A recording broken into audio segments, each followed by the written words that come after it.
Welcome to the Midnight Blogger. I'm your host, John Patterson. So what's a Midnight Blogger?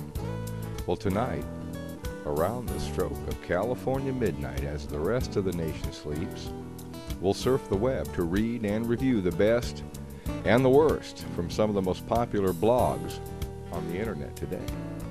Now, we'll delve into issues and answers obscured by the mainstream media. We'll hear from centrists and extremists to weigh and balance an issue from its polar extremes inward. First, turn on your computer. Now, most of you know what a blog is by now. For those who don't, blog is an abbreviation of weblog, which means the interactive online dialogue between website hosts, their guests, and their visitors. Now, originally it was intended as something of an archival interface, a simple posting board for websites. But as the blog has developed, it's become quite sophisticated.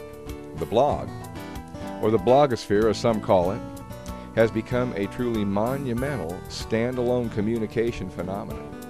The blog is authority, with many voices, all seeking singular answers. It is truth distilled down through layers of expertise that cannot be denied. During the early days of the Howard Dean campaign, as Joe Trippi's use of the internet as a campaign tool proved revolutionary and lucrative, the term blog was riveted into the colorful chameleon vernacular of the internet. The blog is both new and extremely influential, which is a rare combination. The blog, at its best, stood as a voice of truth against the mainstream media that failed in its own public duty. It would not be very hard to prove this. You can find these golden moments in the exhaustive archives of Google. These moments of ad hoc influence and open source information gathering that helped reshape the very nature of political campaigning. I watched one of these notable moments unfold one evening, looking in on the Dean blog during its infant days. I had posed a simple question to my fellow bloggers about the protocol for providing homebound voters with information about applying for absentee ballots. Shortly, wedged among the personal testimonials and the political tirades that make any blog unique and colorful, a dialogue broke out between some of the bona fide experts, all in response to my question. Before long, a half dozen state, county, and local election officials of assorted authorities and jurisdictions from all over the country were online and interactive, steering the message towards a very fruitful and useful overview of the entire absentee ballot issue.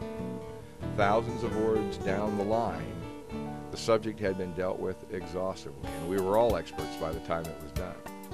The ideas that we chewed on and wrangled with were picked up by the entire campaign and put into their process.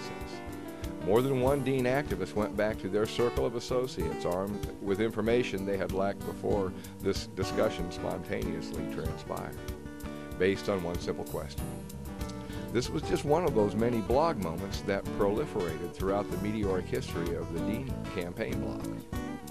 Well, the Dean campaign may be history, but its offspring remain active and influential.